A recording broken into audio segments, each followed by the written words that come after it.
Thank you so much, Chairperson, Senator Win Gatchalian, for your remarks na lalo po kami ma-inspire para sa maralitang Pilipino sa inyong pag-analisa kung paano nagtatrabaho ang buong pwersa ng PAO. Maraming salamat po.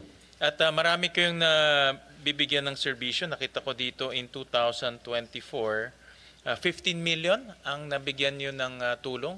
Napakalaki yun na suporta na binibigay ninyo sa ating mga poor constituents, mga indigent constituents. Pero nakita ko rin, ang laki ng jump noong 2023, 12.5, tapos noong 2024, 15. Bakit po lumaki ang kliyente ho natin? Almost 2.5 million ang itinaas in just 1 year. Una po sa lahat, with your permission, sinama po tayo ng ating First Lady, Luis Araneta Marcos, sa kanyang Love for All program sa mga malalayong baybayin, kagubatan at mga probinsya. At sinama rin po tayo sa OFW Caravan ng DMW at ng OWA. At meron din po tayong social media na ginagamit, FB program ng PAO at ng inyong lingkod, na meron na pong 1.63 million followers. At dumami po yan mula po nung pandemya na walang access sa mga opisina. Nagbukas po kami ng aming mga Messenger, Viber, at binigyan din natin ng tig-500 piso bawat abogado para sa cellphone, para matext nila ang kanilang mga kliyente at matext din sila. So sinamantala po natin ang pagkakataon na bukas ang Twitter, ang Viber, WhatsApp, lahat po ng forms, pati YouTube, TikTok, Messenger, para po ang ating maralitang Pilipino may tatakbuhan kung sakali. At nagpapasalamat din po ako, bagaman kapatid niyo po yung ating mayor sa Valenzuela, sinamahan po niya ako sa pagdalaw sa mga kulungan. Meron din tayo, sa Valenzuela kasi meron kaming programa doon na with the IBP, na may partnership kami with IPP, na tinitignan yung mga kaso ng mga PDL, mga persons deprived of liberty.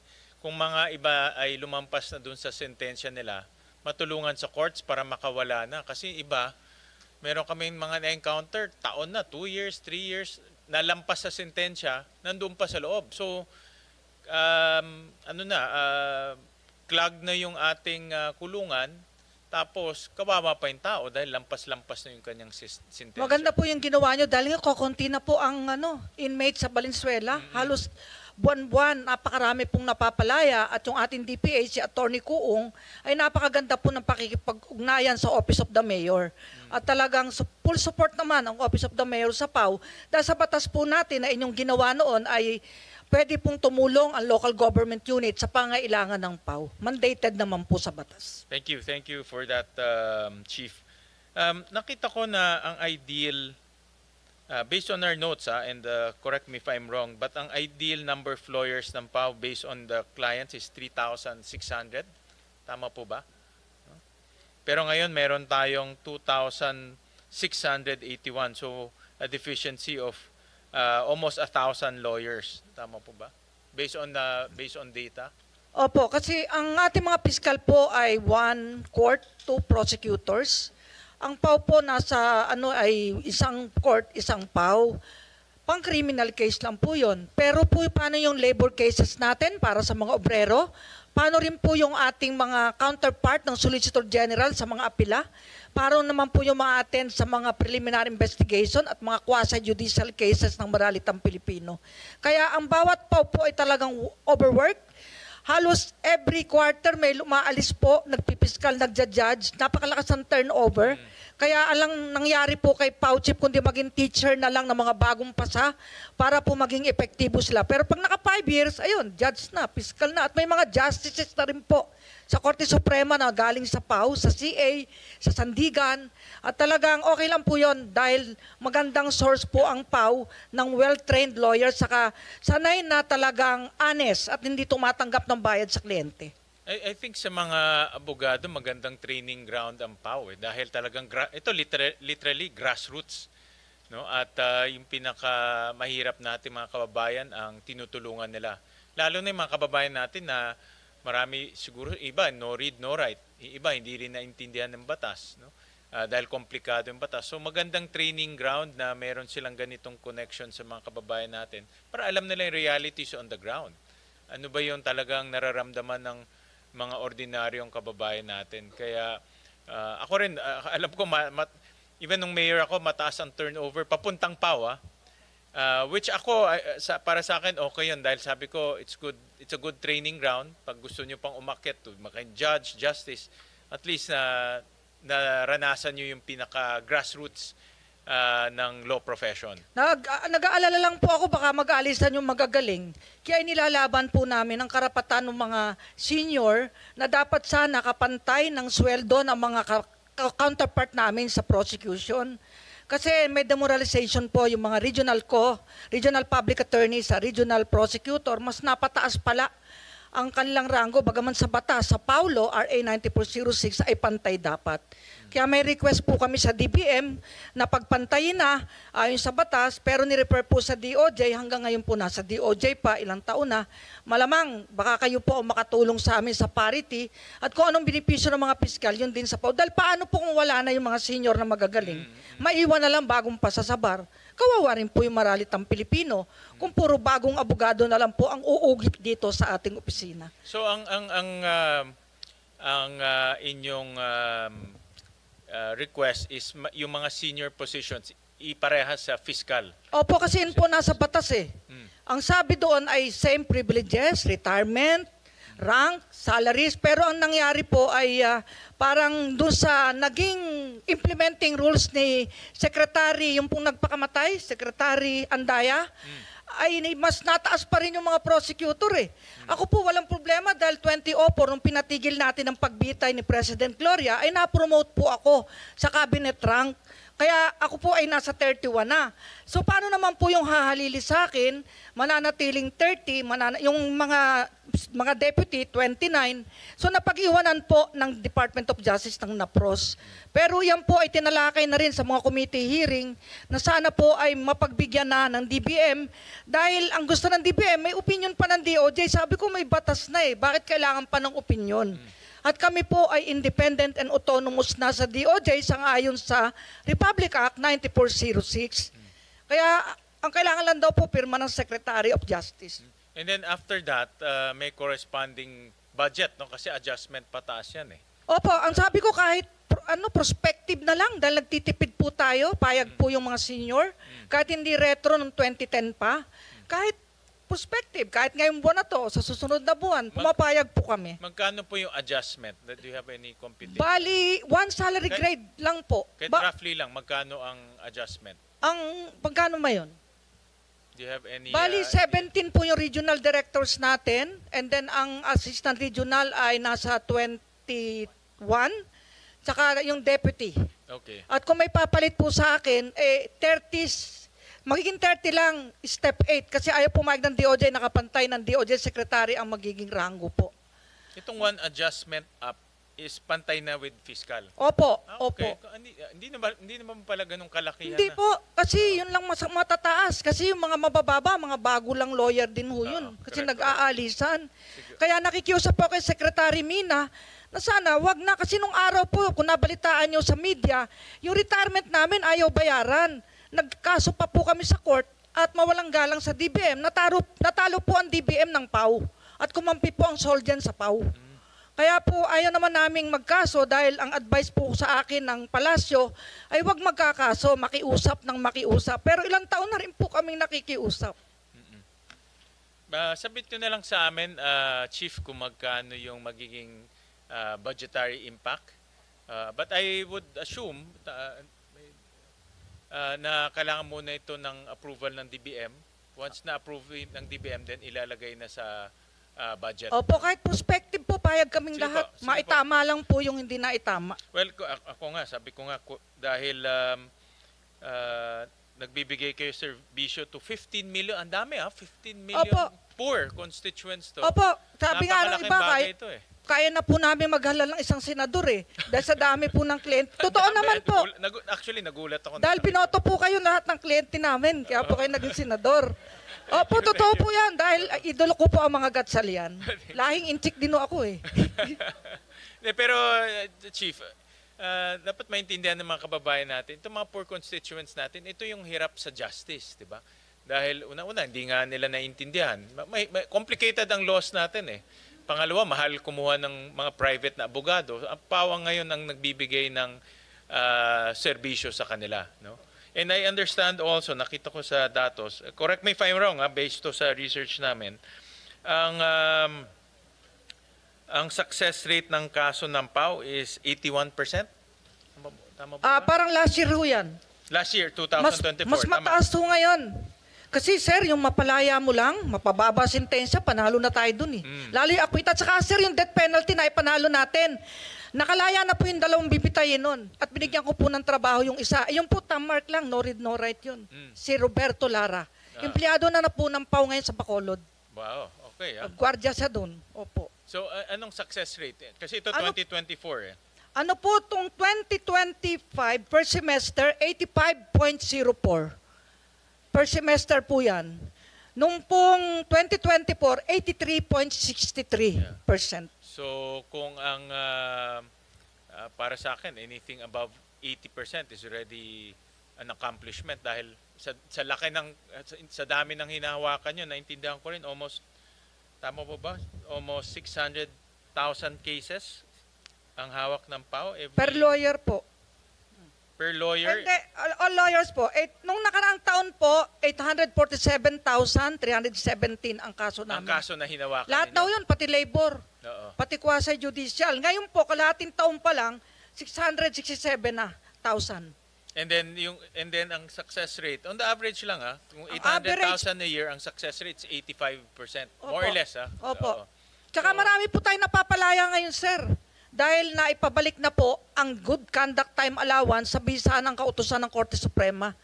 Pati po yung plea bargaining sa mga drug cases. Nagpetisyon po ang PAW sa Estepona case, naipanalo po ng PAW, kaya po may plea bargaining na sa lalo sa mga petty drug cases lamang. Isang hitit o napasama lang sa barkada, nakakalabas na po ang mga kawawa nating dapat lang iparehab. I'll go to yung operations natin. Isang PAW lawyer, ilang kaso ang hawak? Ang isang PAW lawyer po na isang taon, 317 cases. 300, dami Kaya pag natuto po, umaalis na talaga, hindi na mapigil eh. Kasi sabi na, lilipat sila sa ginhawa naman, matagal na kami nagtiis. So araw-araw may kaso siya. Opo, sa isang Halos araw-araw kalendar, may kaso 20 to siya. 40 cases po nakaset. Correct, oo. Opo, at saka hindi pwedeng postponement, bawal sa amin yun. Ayaw ko nun. Dahil gusto ko, laging ready. Kaya overtime pa ho sila. At ang PAW may 24/7 hotline. Ayan, Saturday, Sunday, may duty po. May inquest kami hanggang hating gabi. At kahit sino po, kahit taxpayer, pag walang private lawyer, pwede kaming tawagin at napapalabas po. Nakita ko nga dito, all 2,681 PAW lawyers are required to render 24/7 inquest and urgent legal assistance. Opo, So wala talagang tulugan. wala akong tulugan madalas. Hirap Lalo pala nung tanimbala nung araw, 5 buwan mo kami walang tulog. Buti na wala na ho yun. Mas madali pala trabaho natin dito. Si Secretary. Opo, kaya talagang kailangan po ng suporta ng ating mga legislators, ang PAW. Kawawa no, pag alis ko po, sana may mga magpapatuloy pa rin ng ating advocacy. So that's why nag-submit kayo ng proposal for 985 positions. Tama Opo, ba? opo. Okay. And that's for 2026. Pwede po sa 2026. Nakapasok na ho yan sa budget nyo? Itong Hindi 900? pa ho nakapasok. May sulat po ang DBM kamakailan. Kailangan na naman daw po ng pirma ng Secretary of Justice. Kaya po, minsan nagdemanda nga po kami sa retirement. Kaya lang na kami nabayaran dahil nag-object po ang Department of Justice noon. Ewan ko po kung anong gusto ng mga taga-legal nila. Kasi malamang may law sila, hindi pa rin po na-approve hanggang ngayon, yung State Council natin na iwan. And then meron kayong, I think meron kayong for 2026, ang proposal nyo is 500 lawyers, tama? Tama po. So yun ang, para naman mapababa yung workload na 1:300 cases. Opo, talaga kawawa po yung mga PAW, lalo po yung mga PWD na mga PAW. Sa Sagada, yung talagang hirap na hirap, umakyat doon sa opisina, sa court. Talagang kailangan po talaga ng suporta ng PAW. Sana, bago po ako mag-retire sa PAW, matupad na yung legacy ko. Bagaman yung building, sir, tulungan niyo po kaming matapos din sana. Oo nga, yun nga ang gusto kong i-discuss rin. Meron kayong ongoing building ngayon. Tama po. Ah, magkano po ang total project cost ng ongoing? Nung una po, 1 billion lang, tumaas ang presyo 2019. May phase 1, natapos si phase 1, may kulang, tinuloy ni phase 2. Ngayon may phase 3 at may phase 4. Dapat daw may phase 5, nawala daw yung budget sa phase 5 dahil nga sa problema sa flood control. Sana po yung pauman lang maituloy po, matapos natin ma-inaugurate ninyo sir itong aming building kasi nagbibintana na. Meron na ding nakapag-bid sa escalator, elevator, meron na pong aircon, finishing na lang po ito. So kung mapopondohan po to next year, matatapos to next year, ma-inaugurate natin, makakalipat na kami. Yung building nyo for 2026, fully funded na yan for this coming new itong Wala coming daw new po year? sabi ng mga taga-DP, tanggal daw po kasi nga sa flood control problem, nadamay po kami. Pero pwede naman ibalik sa hindi naman flood control yung building eh. Oo nga Pwede. po. Kaya nga sabi ko, makikiusap ako sa inyo na baka lagyan ng pondo, tanungin natin ang DP, nasa kanila po pera, wala po sa PAW. Hindi po sa akin binigay dahil ang gusto po ng mga advisor ko, wag ako tatanggap ng pera sa pagpapatayo. Ipaubaya sa DP lahat. Pero nagtagal po, 2019 pa yan. 2-year project lang dapat. 2019 pa. Opo, 2019 pa po. Ano na ngayon? 2025, di ano na? 7 years? Mag 7 years, sir. Kaya nakakalungkot po. So wala talaga itong building unusable? Wala talaga? Yari na po. Finishing na lang ang kulang. Pero walang taong gumagamit? Wala pa po. Kasi hindi pa tapos yung pagbibintana. And then nag-umpisa ng construction 2019? Opo. Crap. So magkano na lang to finish? Siguro Video, po, how much? ano na lang kasi. Sayang naman. Kanina, DPWH yung budget to. Yun ang pinag-uusapan namin, yung mga unfinished projects. Yan o, Kasi isa sayang yung PAW building, biktima ng unfinished project nila. Ang kasi, problema daw sa subcontractor, di nababayaran. Sabi naman ng contractor, nabayaran. Hanggang na pinagharap-harap ko na sila. Yung pala, hindi talaga nababayaran. Pero dito sa capital outlay nyo for 2026, maliit lang, 20 million eh. Pambili lang ng computer yata, sir, yan. So walang building to? Aircon. Walang building? Wala po, kasi ang pondo nasa DP. Nakalodge sa DP. Okay. Takot po ako na baka pagdudahan ako ng ating mga kababayan sa paghawak ng pera sa construction, Okay. kaya pinaubaya ko sa DP lahat. Okay. Opo.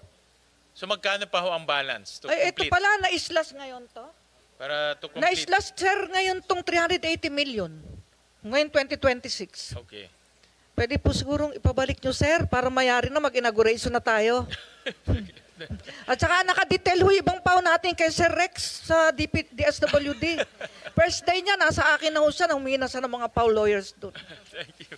Nag-duty ho doon para sa mga BAWSI cases, support. Sa Bausi cases. Opo, kasi correct. kulang na abogado sa DSWD. Correct. Kaya araw-araw may PAW lawyer ho doon sa kanya. So itong 300, pag binigay ho, tapos na yung building. Ang sabi po ng DP, matatapos, ang kulang na lang furnitures, baka bigyan po din tayo ng tulong ng Office of the President sa furnitures. Dahil sabi sa akin ni Presidente Marcos, kapag nayari, wag mo nang problemahin yan. Mayayari yan, malalagyan yan ng gamit. Sayang naman kasi andyan na yung building. I would assume mga 90% na is complete. Malapit to siguro sa Batasan Pambansa, katabi ng COA. Oo, sayang 10 naman. story. Oo. May helipad yung taas para yung Presidente, kung magsoso na gusto magpakapiron, pwede yun doon sa tuktok. So lahat ng PAW lawyers doon mag-o-office. Yun pong NCR Director, may Maropa, yung 4A, 4B, buong central office po, lahat pati yung counterpart ng Solgen, yung ating mga special appeal cases lawyer, NCR, pati po yung chief, doon din po, yung magiging chief na bago Sige na po, siguro, sir. pagtutulungan ho namin. Kasi yun ang isang, kanina lang, yung DP, one of the things that moving forward na gagawin, lahat ng mga hindi pa tapos na projects, tapusin na. Kasi sayang eh. Opo. Kagaya nito, gumastos kayo, 1 billion na ba nagastos nyo? Magkano na ba? Almost 2 billion na po yan, alam ko. So 2 billion. So in 2 billion since 2019 hanggang ngayon hindi nagagamit. Tumataas ang presyo ng mga gamit. Sabi ko, ba't di nyo yariin? No. Every month to, minimit ko yung mga taga-DP para tanungin ko ano nangyari. Halos may coordination meeting kasi nga makulit ako eh. Pasabit na lang sa amin, Chief, yung exact details on the building, especially kung magkano yung kulang. Opo. Let's see if we can, baka meron tayong pwede pagkunan para matapos na yon. Malay nyo po, kayo po ang maging presidente, kayo na po ang mag-helipad doon sa tuktok. Homeowners president, pwede. Homeowners. Wish ko po yan. Wish ko lang. Homeowners. Opo. So para matapos na natin next Opo. year. Oo. And then Kasabit- sayang yung pondo. Sasabit po namin. Pati na islas kung ano to po. Oo.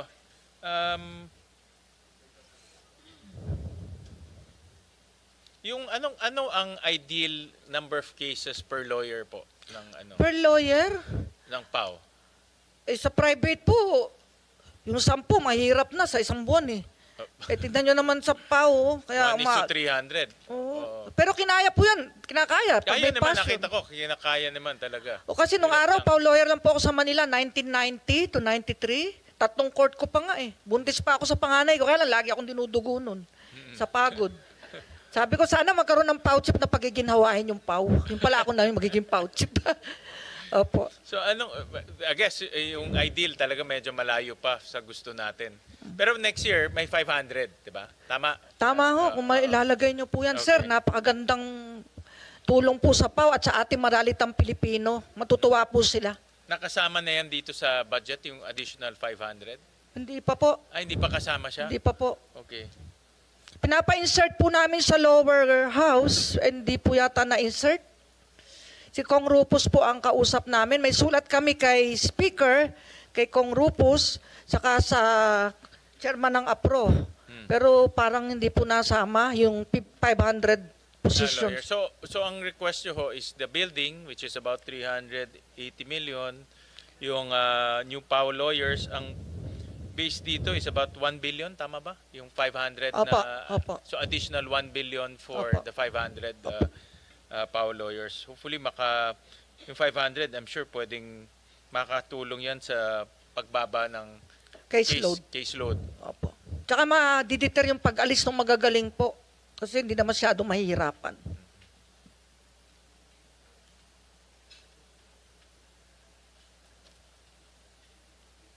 Tama ba?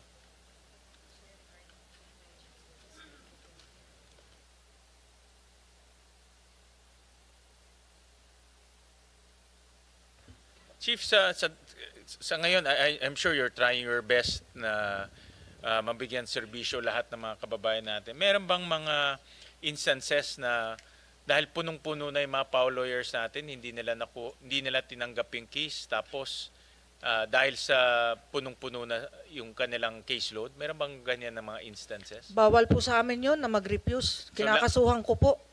Kaya meron kaming administrative cases division doon sa legal po namin, may mga kaso yung iba. Pag tumanggi, ina-admonish ko lang, naawa rin ako. Meron, sir, ang makamaking problema, psychiatric problem po yung iba na lawyer ko, bumibigay.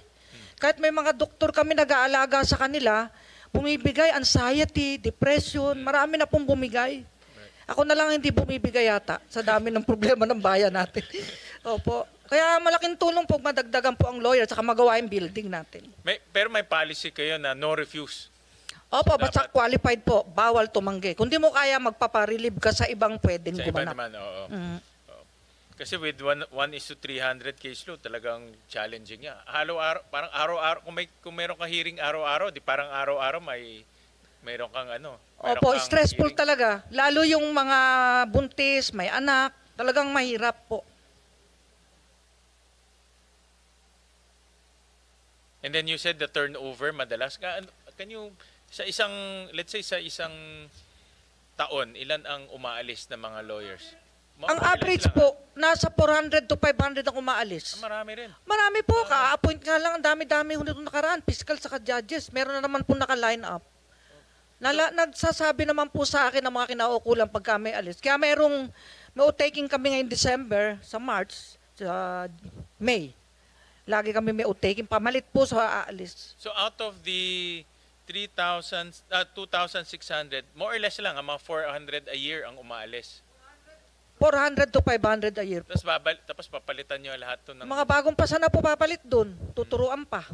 Kaya kung sana magka-parity, yung mga senior man lang, wag umalis dahil sila po ang professor nila eh. Sila ang magte-train. Opo. Yeah. May mga senior ba? May cases na umaalis rin? Dati po, nagja-judge. Meron din po. Yung mga district head po ngayon, puro district head na naging piskal, saka naging judges. Mga distrito na. Si Atty. Kuong, palibasa, best friend niya po yung mayor, si mayor natin doon, kapatid nyo. Ay sabi niya, hindi ako alis, mahal ako ni mayor. Naalagaan naman yata Opo. sila doon. Dinagdagan pa nga po ng local subsidy sila. May mga subsidies. Para, kasi ang aming philosophy sa Valenzuela, whether judicial ka, PAO, or other national offices, ang binibigyan mo serbisyo mga taga Valenzuela eh. No? So, yung client sila 99% taga Valenzuela eh. So, parang kasama na rin namin sa pagbibigay serbisyo. At saka siya lang ho ang mayor sa buong Pilipinas sa sinamahan ako sa jail. First time in the history in my 25 years as PAO chief. Sabi ko, nagulat ako. Sabi ko, sa darating pong konbensyon namin sa May, siya ang aming magiging outstanding mayor of the Philippines. Totoo yun, sinabi ko na sa kanya. At may singer din ho kayo doon na napakagaling. Dadalin daw niya.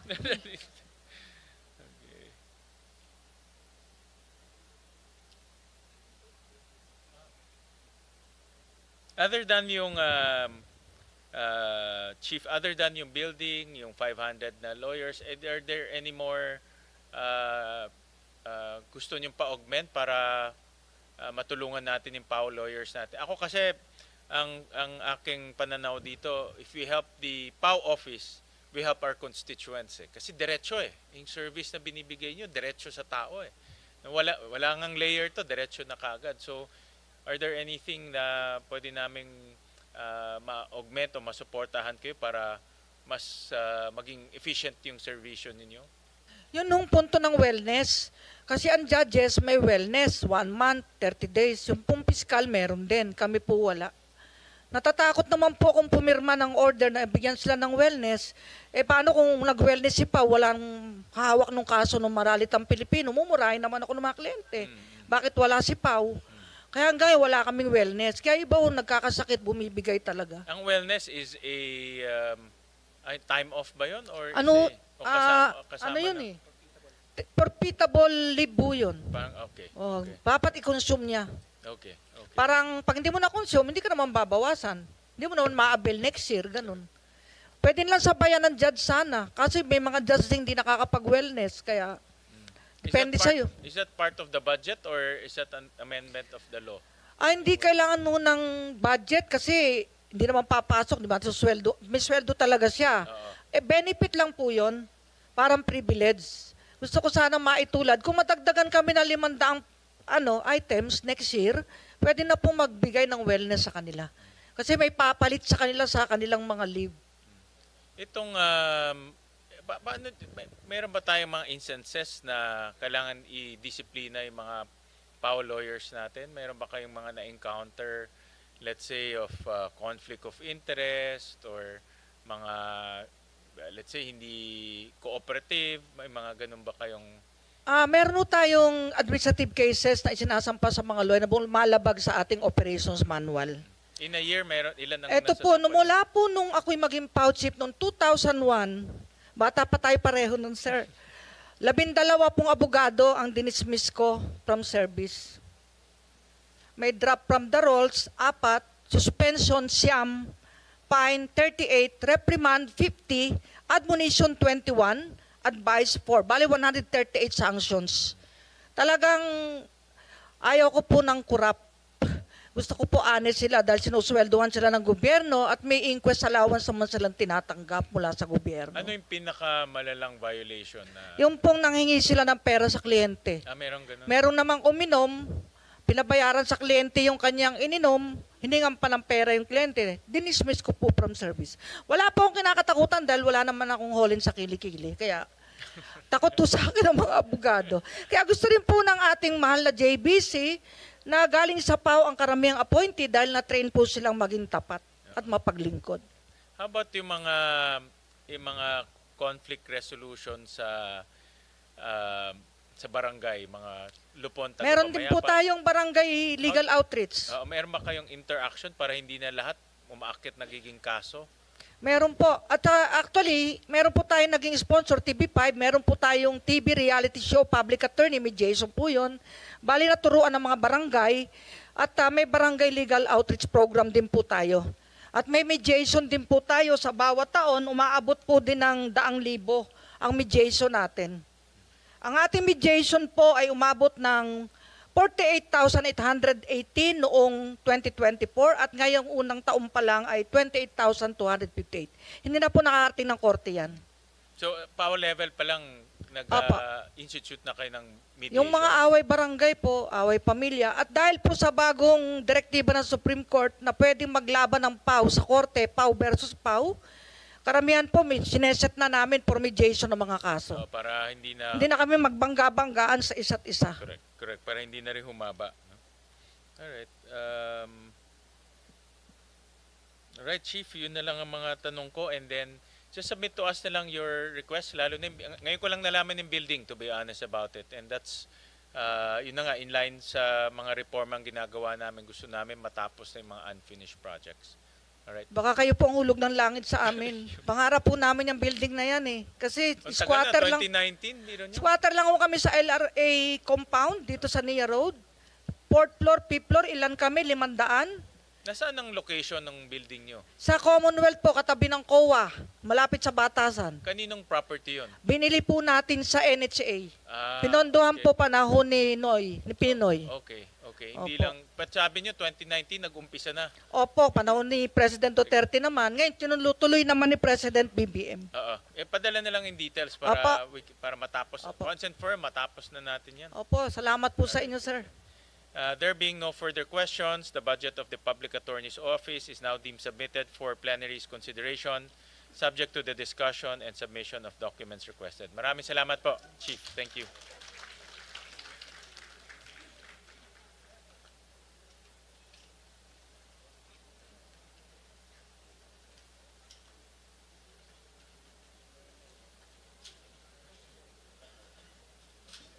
Permission to leave, sir. Yes, ma'am. Thank you so much, sir. Thank you. Mabuhay po kayo. Thank you po, Chief.